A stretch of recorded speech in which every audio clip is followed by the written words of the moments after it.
একজন জানতে চেয়েছেন যে নামাজ পড়ে না কিন্তু কুরবানি করে, কুরবানি হবে কিনা।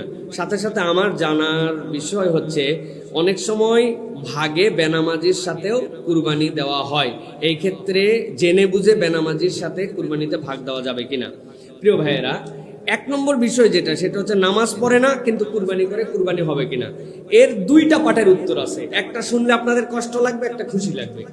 খুশিটা হচ্ছে যে কুরবানির স্বতন্ত্র একটা ইবাদত, সুতরাং সালাত স্বতন্ত্র একটা ইবাদত। আপনি সালাত পড়েন না, সালাত আদায় করেন, তার জন্য গুনাহ হবে। কুরবানিও করেন না, তার জন্য গুনাহ হবে। এখন কুরবানি করে ফেলছেন, আল্লাহ রাব্বুল আলামিন এই কুরবানি আদায়কারী হিসেবে আপনার কুরবানি আল্লাহ কবুল করে নিতে পারেন। এটা হচ্ছে একটা বিষয়। কিন্তু দুঃখের জায়গা হচ্ছে কুরআনুল কারীমের সূরা মায়েদার 27 নম্বর আয়াত আপনারা পড়ে দেখবেন, সেখানে দুইজন আদম আলাইহিস সালামের সন্তান, তার ব্যাপারে আলোচনা হয়েছে। দুইজন কথা বলছে, দুইজনে আল্লাহর জন্য ত্যাগ করেছিল, একজনেরটা কবুল হয়েছে, একজনেরটা কবুল হয় নাই।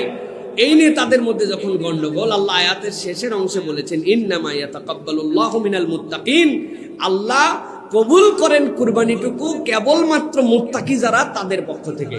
এখন আপনার কাছে জিজ্ঞাসা, যেই বেটা সালাত আদায় করে না, এটা পাক্কা মুত্তাকি, তাই তো না ভাই? মুত্তাকি না? তাহলে আপনি কেমনে ভাবলেন যে আপনি সালাত আদায় করবেন না, আপনি কুরবানি দিবেন? আরো একটা বিষয় আছে, ইন্না সালাতি ওয়া নুসুকি ওয়া মাহইয়ায়া ওয়া মামাতি, আল্লাহ সিরিয়াল করছেন।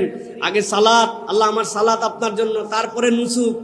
আপনি কুরবানি করতেছেন, আপনি সালাত আদায় করতেছেন। সুতরাং বলবো আল্লাহ কবুল করার মালিক, তবে বেনামাজি আপনি, এটা বড় আয়েব আপনার জন্য। আপনি যেহেতু আল্লাহর জন্য কুরবানি দিচ্ছেন, অর্থাৎ সালাতে আপনাকে আসতে হবে। তবে আপনি যদি মনে করেন যে কুরবানি দিয়ে গেলাম, সালাত না পড়লেও হয়, তাহলে আপনার কুরবানি কবুল না হওয়ার সম্ভাবনাই 99%। আল্লাহ যেন আমাদেরকে বুঝার তৌফিক দান করেন। বেনামাজির সাথে কুরবানি দেওয়া যাবে কিনা? প্রিয় ভাইয়েরা, বেনামাজির সাথে কুরবানি দেওয়ার মাসালা যেটা, সেটা হচ্ছে দুই ভাবে। একটা হচ্ছে নামাজ যদি অস্বীকারী হয়। বেনামাজি কিন্তু দুই ধরনের। একটা যদি নামাজ পড়ে কি হবে, এত নামাজ করো কেন, এটার কিন্তু আক্ষরিক অর্থ অনেক সময় নামাজ অস্বীকারীর দপ্তরে চলে যাবে। এইটা যদি হয়, এর সাথে আপনি কুরবানি দিতে পারবেন না। এর সাথে কুরবানি দিলে আপনার কুরবানি হবে না।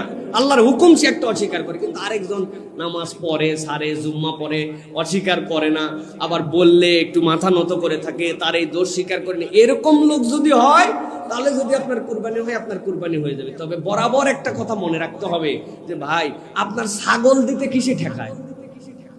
আপনার ছাগল দিতে কিসে ঠেকায়? কিসে আপনাকে গরুতে এত টানে? কিসে আপনাকে 7 ভাগে এত টানে? যেখানে বেনামাজি হালাল কামাই না হারাম কামাই, নিয়ত কি জানেন না, আপনি একটা ছাগল 12,000 টাকাতে দেন না ভাই। উদমিসে এত রিক্সের মধ্যে আপনি যাবেন কেন? বেনামাজি খুঁজতে চান কেন? 7 জনের মধ্যে সম্পর্ক সুন্দর করার জন্য, ভালো ফ্রেন্ডশিপের জন্য দেন, কিন্তু নামাজি দেখে দেন।